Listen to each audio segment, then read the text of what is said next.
Good afternoon to everyone. It looks like we're ready to get started with our annual Early Career Scholars Brown Bag Luncheon. This is typically the signature event of our ASOR annual meeting, but this year, because of the virtual annual meeting setup, we've decided to hold our event a little bit earlier here in October at Zoom before you all get Zoom fatigued out heading into the rest of the fall season. We're really excited today to be able to offer a panel of experts in the area of publishing in the ancient Near East and publishing journal articles. Our panel today, and we'll introduce the panel more thoroughly in just a moment, includes Dr. Stephanie Budin, Dr. Seth Richardson, and Dr. Christopher Rollston. We're really excited to have them here. In terms of what you can expect today during this brown bag panel, we will first introduce the process of preparing an article for publication and going through the review, ideally acceptance process. We'll do that really briefly, no more than 5 minutes. Then we'll meet our panelists and pose a couple of common questions. But we want to reserve the majority of this time for the panel to feature your questions, to answer the things that you want to know. And I also want to let everyone know that we have a handout that is available, which is a link from the chat. So you can download that. I also want to let everyone know that we are recording this particular event. So you should keep that in mind. If you don't want to participate or be recorded, now would be the moment to make a decision about that. All right.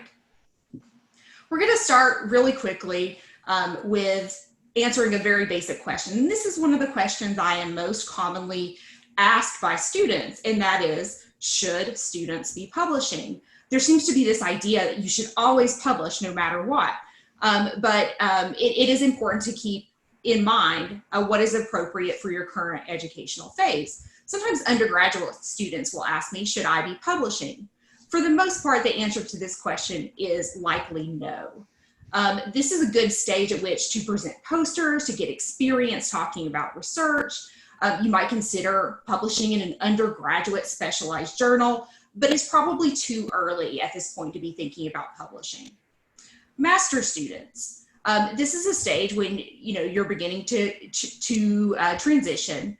And to this question, I would say, and our panelists may in fact have different opinions, I would say that you should only be publishing at the master's level in limited circumstances, and ideally with a lot of support and mentoring, maybe working within the framework of more senior scholars that you're publishing with.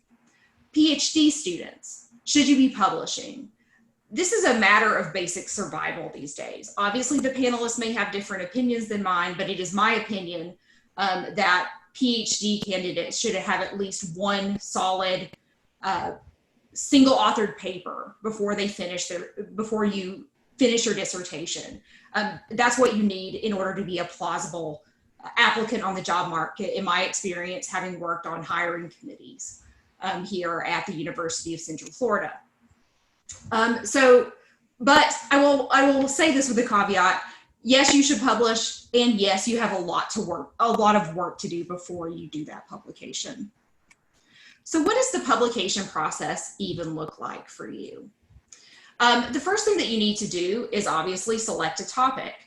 And this isn't a homework assignment. You need to have something original to say. So a topic for a journal article needs to be an original argument, original research results, etc. And then the next phase would be ideally to target a journal. Yes, you should know to whom you are speaking, in my view, before you just start writing, because different journals have different requirements. They have different lengths of words that they're looking for, different audiences that they cater to, and sometimes slightly specialized formats. So before you just decide to write a 20,000 word piece and then see where you're going to place it, you might instead think about your argument and select the correct journal first. But there are a couple of things that you want to think about when you're doing this. The first one is, who is the audience of this journal? you will likely want to consider journal prestige and obviously the status, whether this journal is peer reviewed. How long are their articles typically, whether or not there are publication fees. It was a surprise to me when I published my first article that there was stuff I needed to pay. And there was a lot of stuff I needed to pay if I wanted to make this article open access. So there are funding sources available to pay things like publication fees at certain institutions. So informing yourself now can be incredibly helpful. You also want to find out what the timeline to publication is. If you are in the final year of a PhD program, you want to get an article out quickly, you don't want to get surprised and learn that the publication that you submitted to typically takes 2 years before your article will come out. You also want to do things at this point like download the style guide and understand what's appropriate for that particular journal. Now you're going to get down to actually writing the article. This is an exercise where you want to understand what your arguments are, write clearly, edit ruthlessly, and the most important step that I would say is to get feedback from trusted mentors. Ask as many people who'd be willing to read your, whatever it is, your 5,000 to 7,000 word article and get feedback about it. This was the thing that was, for me personally, the most helpful step that I engaged in. Of course, the first drafts that came back were covered in the deep red of the disappointment of others. But it was an important stage that helped me take that manuscript to an unpublishable form to a publishable form.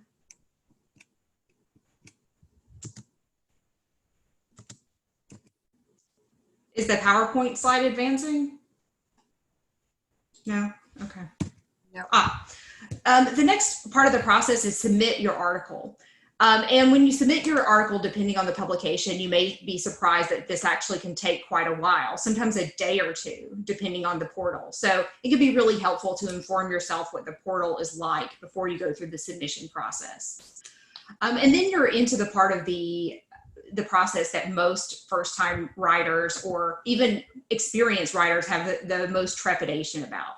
And that's the review process. And a typical manuscript will go through various stages in the editorial review process. And our panelists know a lot more about it than I do. So I'll let them, for the most part, speak about that. But it typically involves an initial review by an editor who assesses its overall appropriateness. And then at that point, the manuscript may be sent out for peer review. After going through a process of peer review, there are typically different levels of confidence that peer reviewers can express in the manuscript, and that will determine what the next steps are. From everything from minor revisions to major revisions it could also be rejected at this point. Just to give you a little idea of what it's like from the reviewer side, I was recently reviewing an article for the journal Iraq, and I was given this handy review form, which I thought, since it was sitting on my desk and I was preparing for this, I thought that this could actually be quite helpful to help you understand what standards you may be writing for. So the reviewers are typically asked things like this. So is this article publishable? With minor revisions, with major revisions, not at all? Is the article original? If original, how original? Does it make a contribution to knowledge? Is the article of suitable length for its topic? Suitably written? Adequately illustrated? Et cetera, et cetera. So these are the sorts of things that reviewers are asked to weigh in on a manuscript. And our panelists will be able to tell you more about that. The last thing that I wanted to suggest to everyone is a really helpful book. There are in fact helpful books that you can read about journal publishing before you write your first article, and I highly recommend it. This one in particular is a workbook that takes you from an idea all the way through having a manuscript and submitting it in 12 weeks. This particular book is commonly read in faculty development seminars at my university, and cohorts form every semester, to sort of push us through this process. of taking a manuscript from the idea phase all the way through publication. And it gives a lot of helpful advice like time management. It breaks the publication process down into steps, how to write an abstract. Yes, there are correct and incorrect ways to read them. We've all read good and bad abstracts. Common reasons for article rejection, how to select a journal, and how to use feedback productively. Yes, you should process your emotions before you write that response to the reviewers. So this is just an overview of some helpful information that exists, as well as an overview of the process. And at this point, I'm going to introduce the panel, as well as open it up for a discussion. So what I'll do is I'll first introduce each panelist and then ask the panelists the first question. So the first person that I'm going to introduce is Stephanie Budin. Dr. Stephanie Budin is an ancient historian. Her work focuses on gender, religion, sexuality, and iconography in ancient Greece and the Near East. Her many published works include Women in Antiquity, Real Women Across the Ancient World, as well as Artemis. She has lectured all over the world. Stephanie, I am going to pose the first question to you, and then we will pose this same question to each of the panelists in turn, and then we will move to our second question. The first question is, what makes a good topic for a journal article? First of all, have an actual topic. It is really important that you have a point to make. I've seen a few too many articles that were very general, that didn't actually make a point.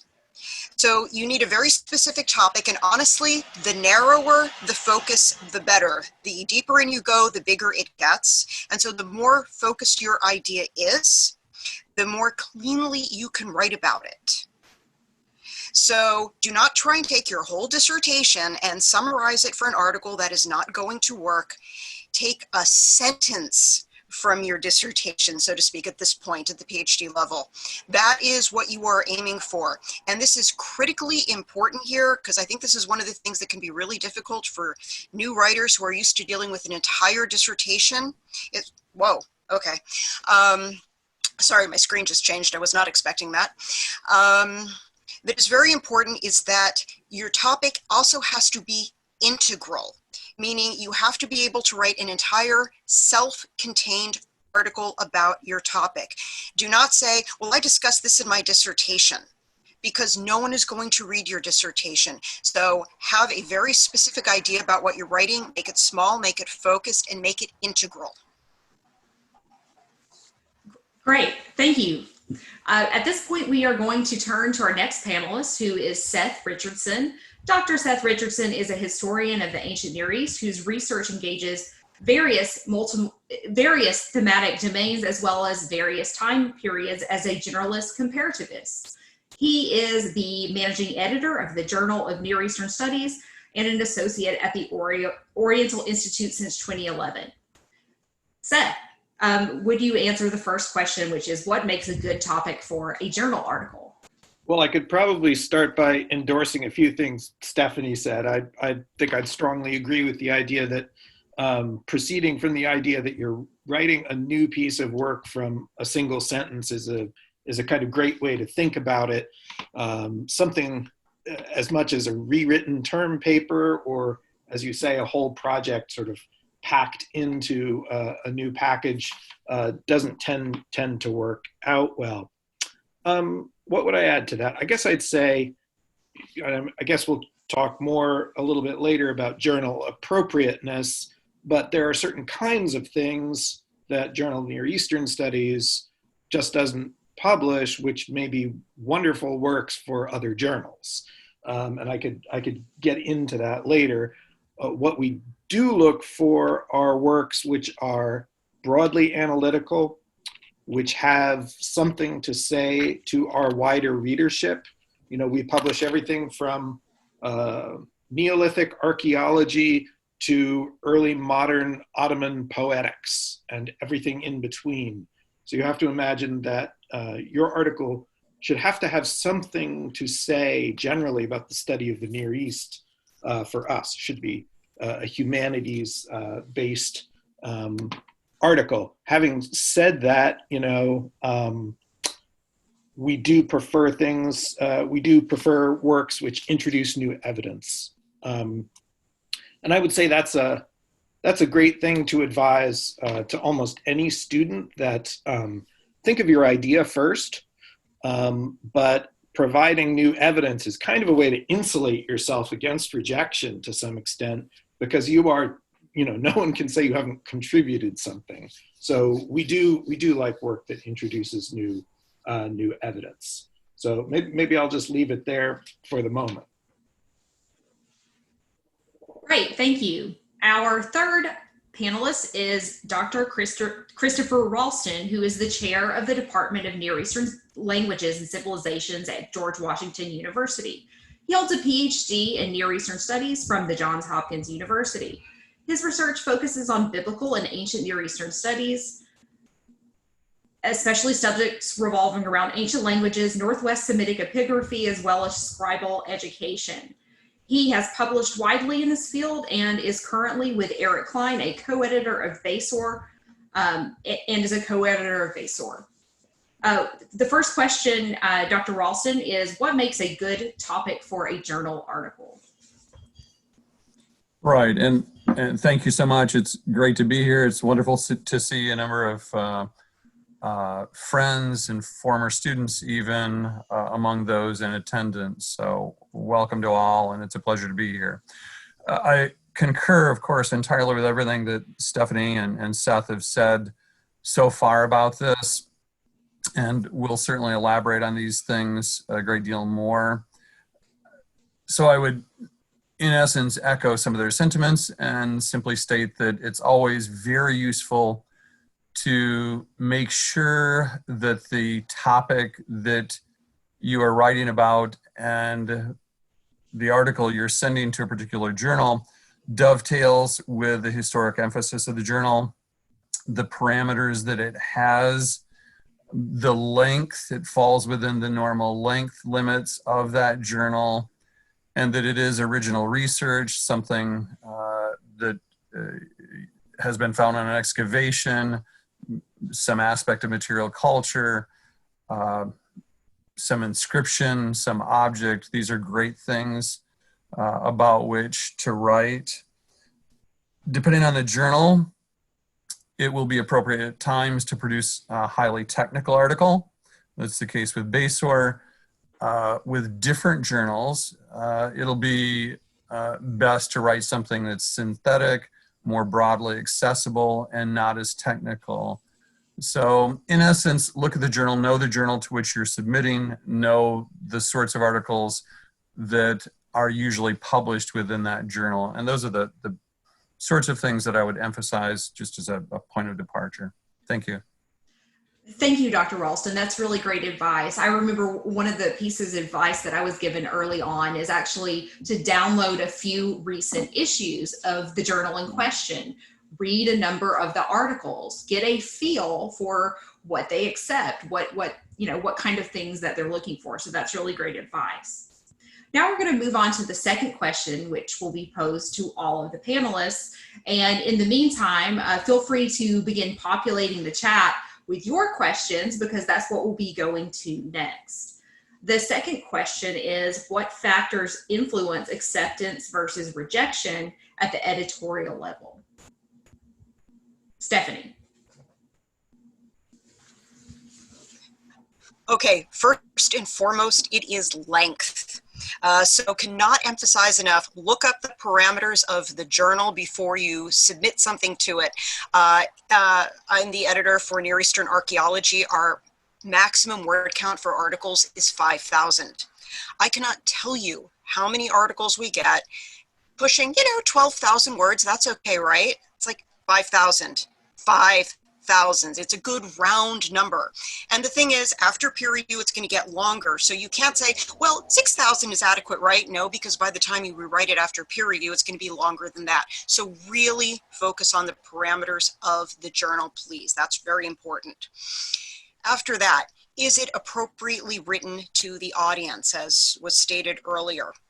Near Eastern Archaeology is very academic, but also gears itself towards what I call armchair archaeologists. So we have a lot of enthusiasts, but not specialists in the field. So I tend to point out to people that yes, you are writing for the president of ASOR, but you're also writing for Herbert the dentist. And I've come up with an entire little biography of Herbert the dentist, but you have to remember that Herbert the dentist knows where Israel is, but he doesn't know exactly where Beersheba is. So aim for him. Don't use too much technical language. Don't use too much jargon. So for something like ASOR, you might definitely be able to get away with that. It's more technical, but for Near Eastern Archaeology, not so much. So you need to gauge things.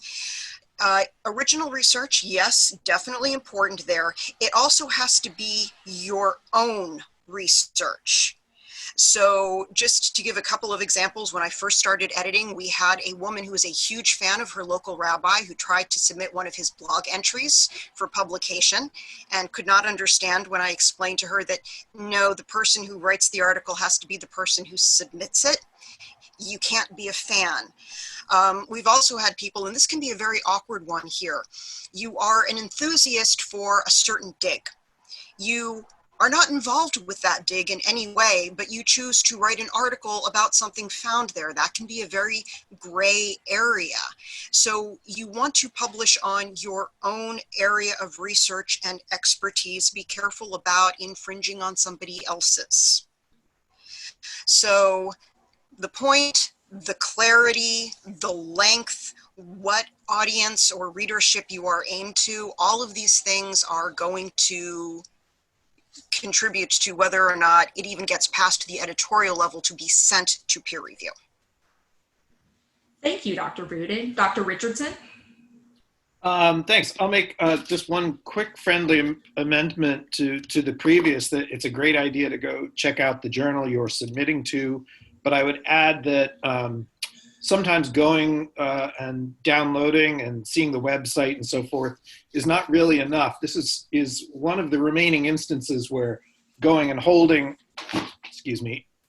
going and holding a hard copy of the journal in your hand will give you a sense of some things that you can't get online. The trim, literally the size, the quality of the photography and illustrations, the range of material that's in a single issue, which can be hard if you go to a journal website and you're downloading things one at a time. So I would say, go and check out the whole package. There is a reason these things are bundled together in a physical format. Having said that, yes, then be aware of the journal that you're submitting to, pay attention to its conventions, think about its readership, think about the, not just the people who read that journal for your material, but the material that it publishes more broadly. And I think I would encourage adopting an idea of influencing acceptance beyond the point where acceptance means acceptance for publication, but the acceptance of your arguments and ideas by your peers. So let's not just get to the next down, let's get to the end zone and get to the idea where your contribution really influences people. And that's where I think seeking out a peer review process is very important.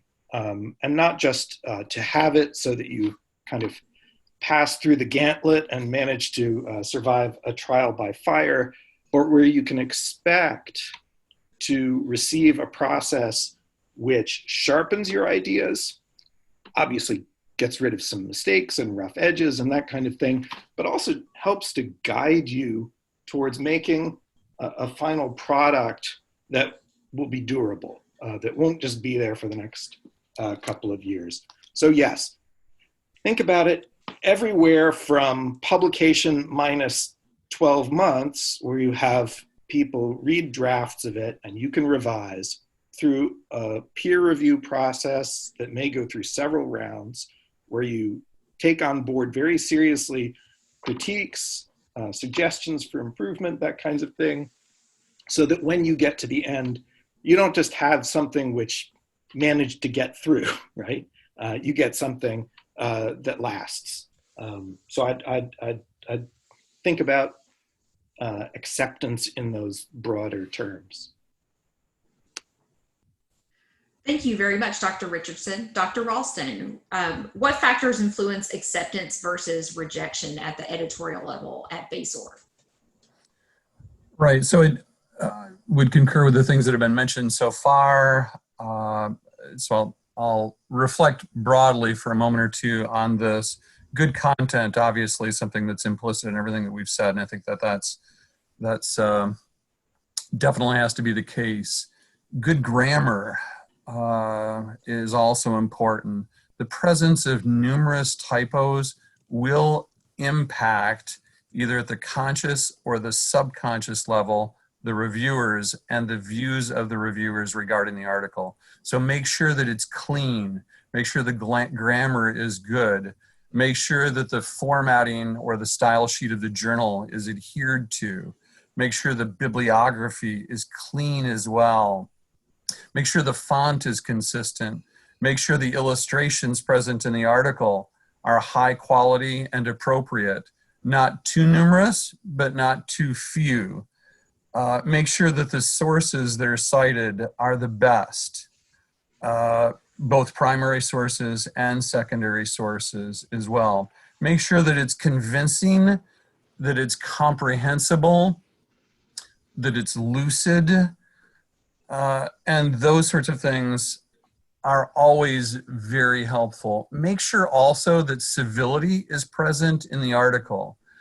There's a natural human tendency on the part of many authors or reviewers to have that which constitutes in many ways hypercriticisms of some previous contributions.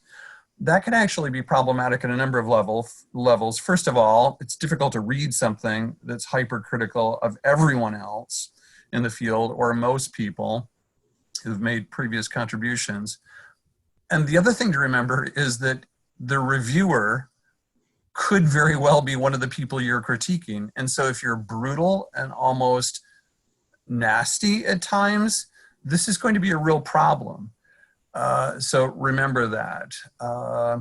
Remember that journals normally now will have a place where you can list suggested reviewers and opposed reviewers. Use those cautiously, use those options well. If you list innumerable opposed reviewers, it is a problem, right? It looks defensive. It also looks like, it looks defensive. And it does seem problematic. The final thing that I would mention is, and it's implicit in everything that we've said, the review process is friend, not foe. And so the things Steve was talking about, Seth was talking about this, and it definitely resonated with me as well. The review process is friend, not foe. It helps to refine an article, and it helps to refine an argument. Now, that can be painful. That is to say, when one receives the reviewer's comments, some reviewers are generous and kind. Some are just brutally honest, too honest. And sometimes we'll have to, because as you know, I co-edit BASOR, but also edit Martin Robb. Sometimes I'll have to soften the comments of the reviewers because they can be so brutal. And if the author of the article is contentious, then that's going to result in a contentious reviewer quite often. But the process of reviewing is friend, not foe. It's not perfect. I've seen people critique the review process and suggest that it's absolutely counterproductive. That is definitely not the case. Just about every time when we send an article off for review and we get it back, the reviewers make suggestions that strengthen and fortify the article, point out weaknesses, and point out strengths. And so this process is really helpful, and it can be painful, it can be difficult, it can be annoying, but at the end of the day, though it's not a perfect process, it's a pretty helpful process. Thank you. Thank you. It looks like Dr. Richardson would like to say something. I just wanted to chime in briefly and say I couldn't agree more with the points that Krista just made. We have and we employ an ad hominem rule in our both our writing and our reviewing, both in what we publish and how we pass on reviews, that no one may pretend to know another person's state of knowledge, their state of preparation, their aptitude for things. We find that removing those kinds of references really tamps down a great deal on that sense of nastiness. It's a fairly minor editorial intervention at the end of the day, but it works. Ditto what you said about, trying to write something which is so heavily critical of previous scholarship. We tend to avoid things which have lengthy literature reviews and which claim to, which propose an entire paradigm shift for a state of, a field of study or that kind of thing. I would say, that almost goes right back to Stephanie's original point about writing from a sentence. Stand on a small piece of ground and own it completely. Don't try and get the whole field.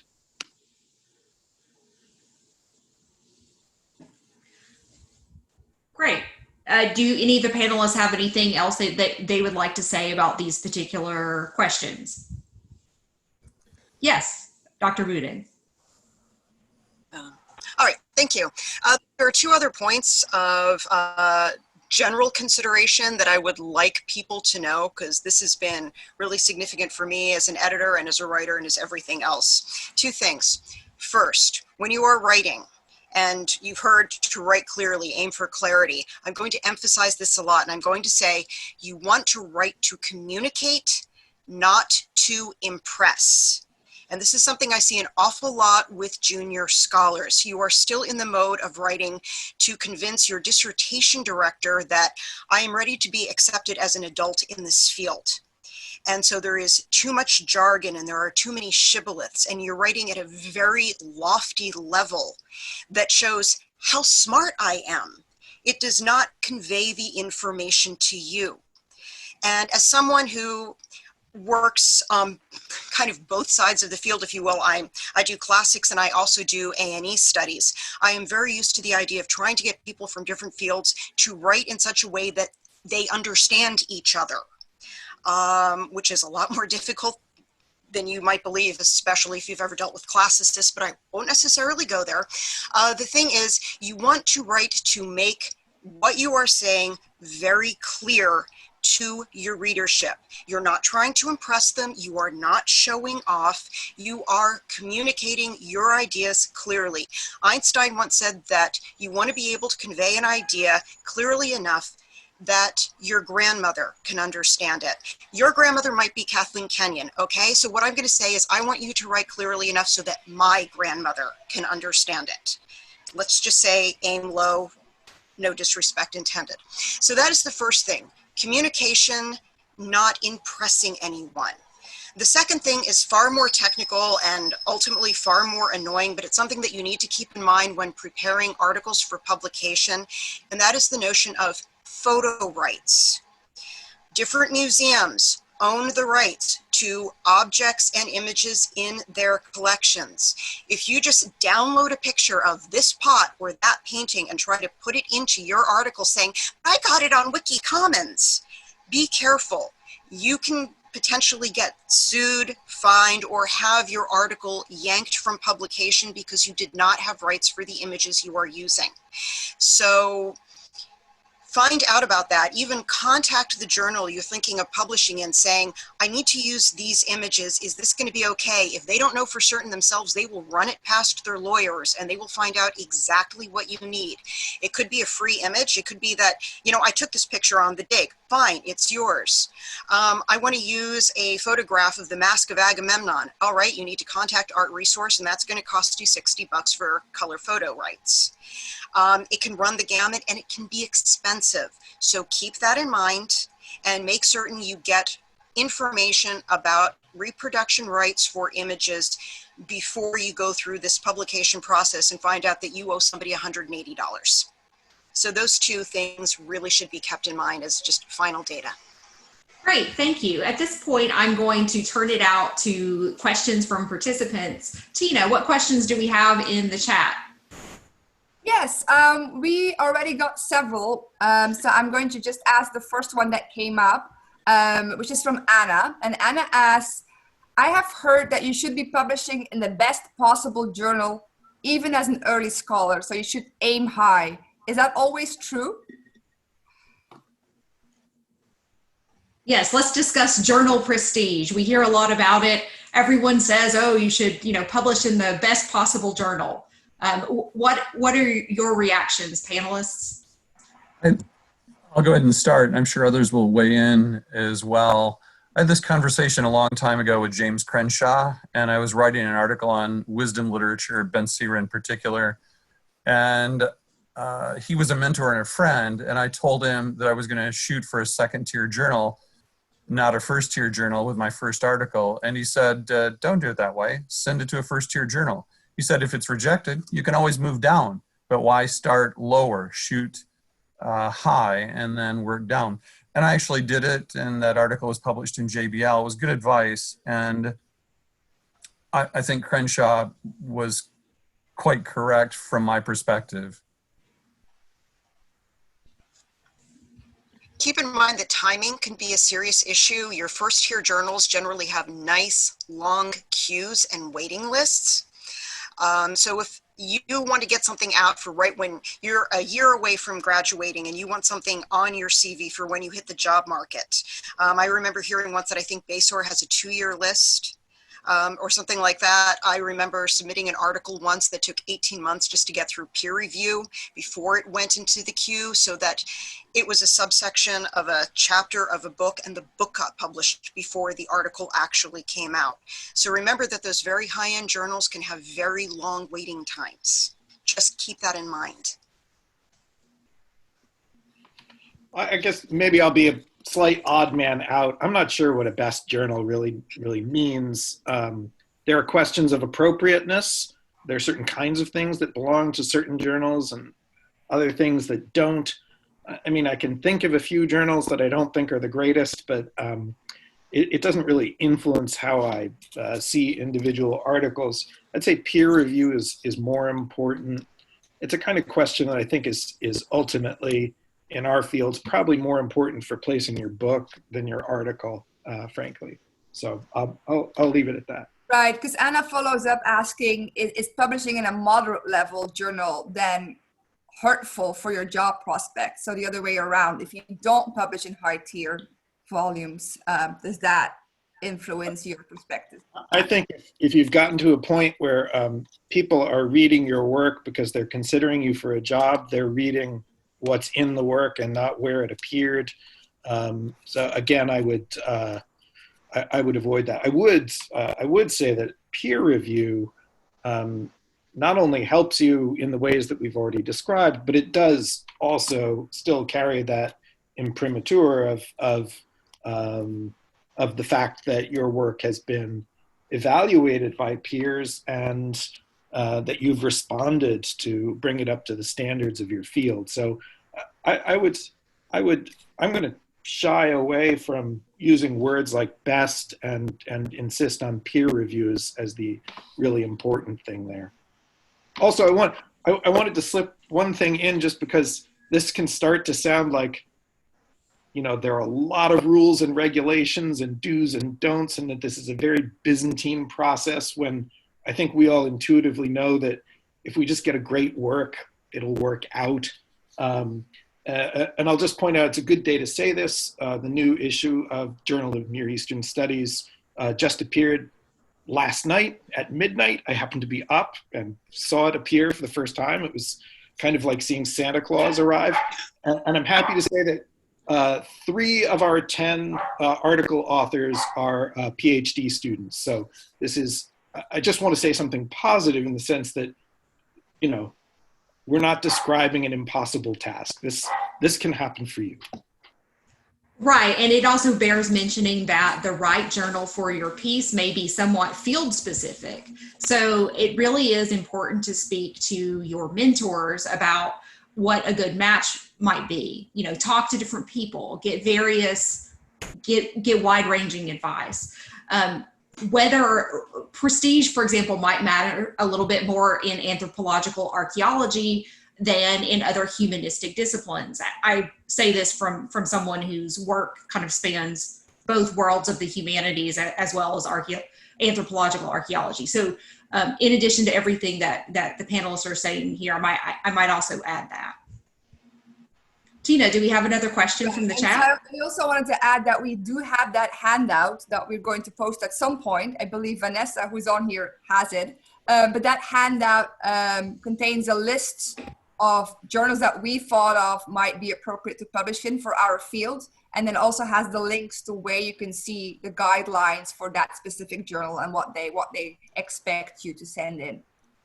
The next question is, Dawn asks, so you mentioned specific journals which I said that we could publish in, but can you speak a little bit about co-authoring papers? Does that help your CV, or is that difficult, or do you have any guidelines on co-authoring a paper?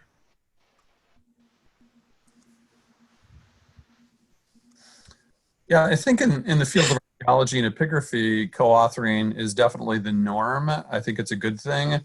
One of the things that needs to be factored in is that hiring committees, not all hiring committees in all fields, recognize that this is really nice. That is to say that co-authoring is a good thing. Sometimes P&T committees, promotion and tenure committees, don't always understand that. They really like single authored pieces. And so I think that it's definitely very useful. I think it's also nice to have single authored pieces.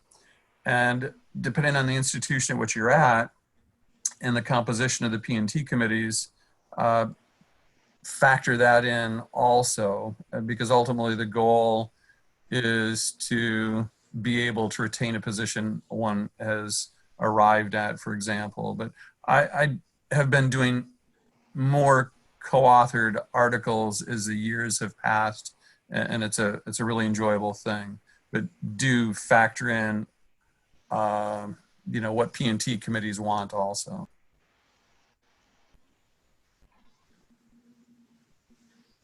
Nothing really to say. I don't have a strong opinion about this either. I would say it's not something I'd cross the road to do.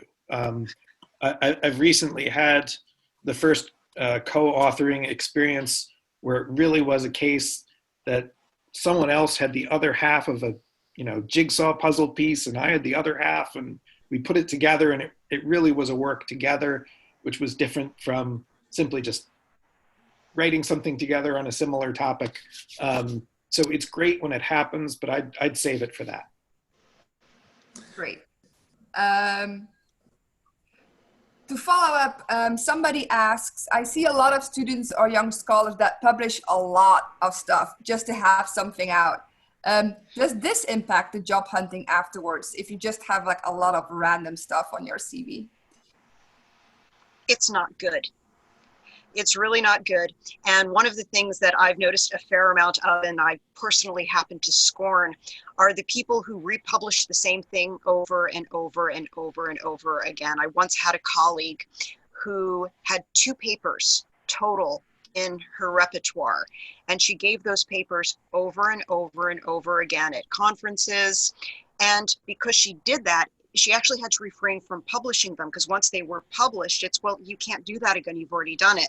I've seen people who have published variations of the exact same paper over and over and over again. Now, I understand that you can wind up being a specialist. I am the world specialist in Iron Age oil burning lamps, perhaps. So you're going to have an awful lot of oil burning lamps on your CV. But when people start to notice that, wow, I think he actually cut and pasted this section of the paper from that previous paper, you're just padding your CV, and people are going to notice when you are padding your CV. That's what it's going to look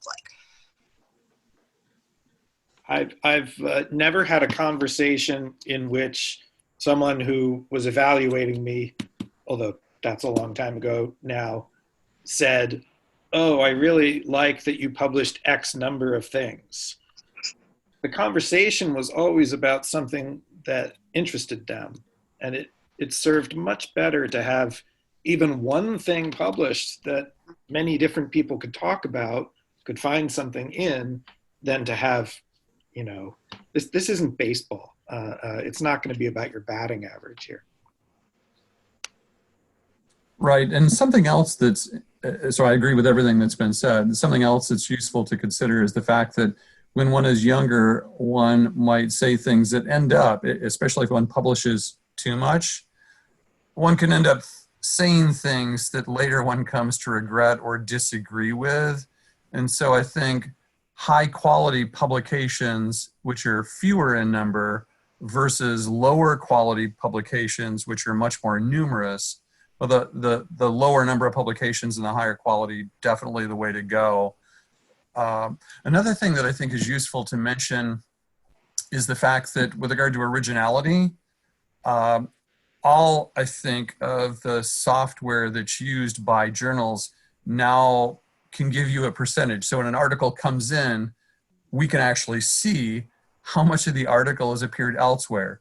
Usually it's in the author's previous publications, and it'll say like 5% or 10% or 8%. Do realize that if someone plays a little fast or loose with secondary sources and other authors, that too will be readily apparent, and it'll result in an immediate desk reject, right? So definitely I think high quality publications, but fewer in number, is definitely a useful way to go. And one doesn't have to retract nearly as much when one gets older, I suppose. Great, thank you. That's all very useful advice. The next question is actually one that I also had. Once your article is published, can you put it on your personal website or your academia page? Do you still have the copyright, or is the copyright now in hands of the publisher? And if so, how do you go about asking if you may do so and place it on your own site? Well, it depends from journal to journal. I mean, you will sign different publication agreements. I think there's only one thing I ever published that was where there was a permanent ban on self-archiving and posting. Most journals have a 1 to 3 year window, something like this, during which time they had exclusive control over your material. I'm trying not to use this as an opportunity to advertise for JNES, but we let you put it anywhere you want immediately. And if you go on people's academia websites today, you will see that they already have their articles, which were published earlier this morning. Well, that's fascinating. So with BASOR, one of the things that Eric and I did originally when we first became editors was to allow people to post things on academia.edu after it had appeared in print in BASOR. When we switched actually to the University of Chicago, they told us that was no longer an option. So we can no longer do that. Now, the nice thing that BASOR has is open access, like gold open access, and then you can put it just about anywhere you wish. And so that's definitely a possibility. But right, as Seth has said, check with the journal and make sure that you don't do something which is not permissible. And journals do watch this, I suppose, to some degree. They don't police it very much. But yeah, it's definitely something to factor in and look at the contract you signed with that journal for sure, as Seth mentioned. So it would be mentioned Sorry, in a contract if you sign anything, it would be explicitly mentioned, or should you follow up and email the journal just to make sure? Say it again, I didn't hear it, I'm sorry. Would this be explicitly mentioned in the contract that you were signing as an author, and so you would know what you're allowed to do and what not, or would you recommend emailing the publisher or the editor or the journal just to make sure that you're not breaking any rules? It's going to be stated in the author's agreement normally, so you won't have any question about it. The other thing that I would mention, which is nice, is that a lot of journals, even though academia.edu is a for-profit enterprise, and they're basically profiteering on the work of journals, right?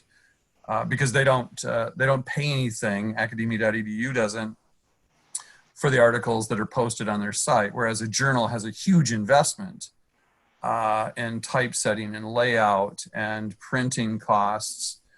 So journals are protected, but yeah, you sign an agreement. The agreement is pretty, it's detailed, full of legalese and important. But I would mention this, a lot of journals do, even though they forbid posting something on academia.edu, they will allow you to archive it on a university, your university or college website, or in some cases, even a personal website, even though they're not comfortable with academia.edu because of the nature of that institution or organization as a for-profit enterprise, which has zero investment really in a lot of ways. If it helps at all, I sent to Tiffany, I'm hoping you received it, the URL for these policies specifically from U Chicago Press, through which NEA and ASOR go, that spells out the green code and the gold code for posting publicly your publications with their journals. Now it's specific to them. I've dealt with some other publishers and the codes seem to be similar. With green, which by the way is free, after 1 year, you can pretty much publish your work on your own site, anything that is academic but non-commercial. So once again, academia.edu, no, your personal website, sure, fine. And the firewall there is for about, I think, 1 year. There's also the gold standard, as they have it, which gives you full rights to publish it, put it up absolutely anywhere you want, and journal to journal, they charge for that, and they can charge a lot of money. There was one book review that I wrote for a journal, and they said, well, if you want to put this up on academia.edu, that's fine. You just have to pay us $1,250 US. Like, no. Yes, it can be that expensive. So it does go from journal to journal. So if you're not certain, always feel free to ask, and keep in mind a rule of thumb that there's about a 1 year firewall before you start putting it places. If it's a chapter in a book, the publishers want to make some money off of that book, and they're going to ask you to refrain for about 3 years if they give you permission to do it at all. But if there's any question, just write and ask, and they will be happy to explain to you what you can do and when. Because bear in mind, especially with a lot of European authors, they have fellowships from governments that say everything must be open access. The people are paying for this research with their taxes. They have a right to it. And so we get a number of authors who say this has to be made public one way or another, or I'm not allowed to submit this article. So that has been dealt with. So if that URL is available on the handout, you can go to that site and read up on how this works generally and what you can expect.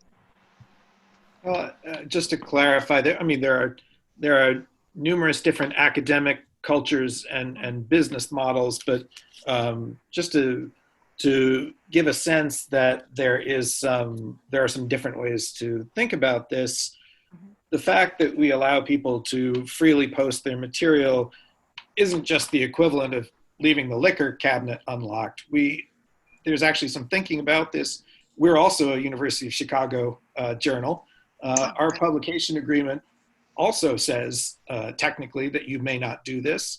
The reason we allow it in practice, and in fact encourage it, comes out of the fact that we're also a departmental journal that has its home in the Near Eastern Department and the Oriental Institute, which has a different publication policy, where they found that the free availability of all their material, you can go to the OI website and literally download everything they've ever published for free. They completely opened the treasure cave.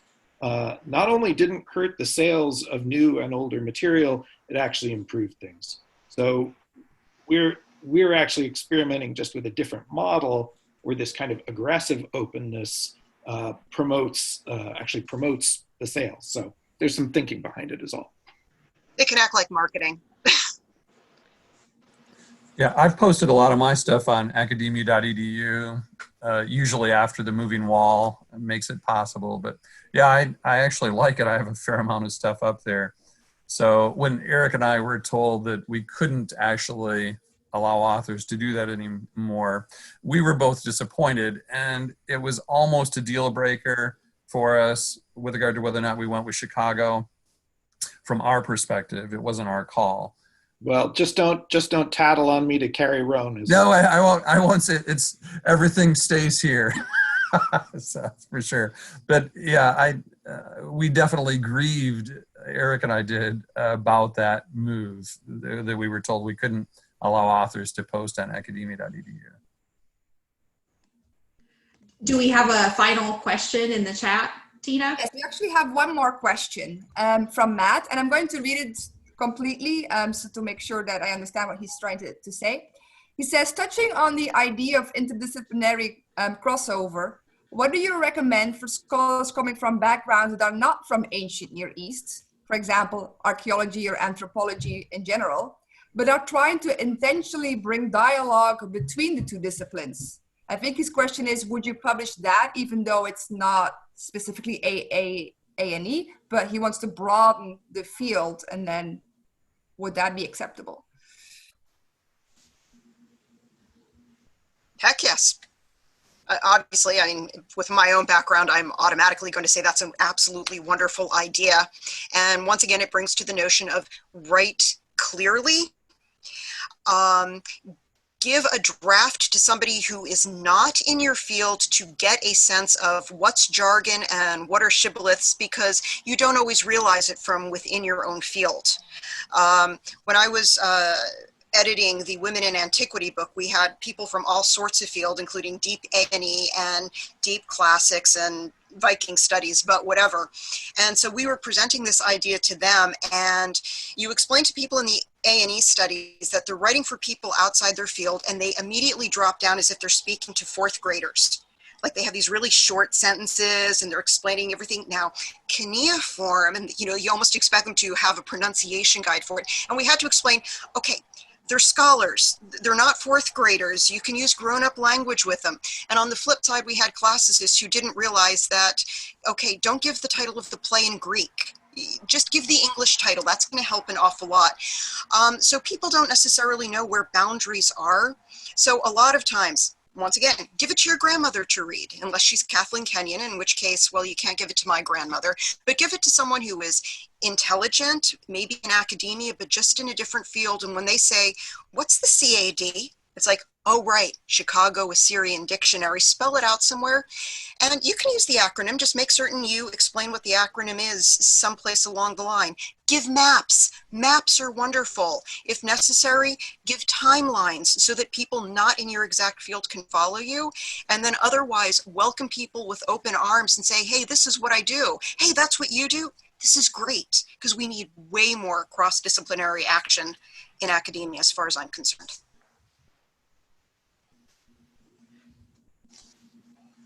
Do we have, oh yes. I'd just quickly add that Stephanie says, heck yes. I almost say heck no, in the sense that we don't get a lot of submissions like that.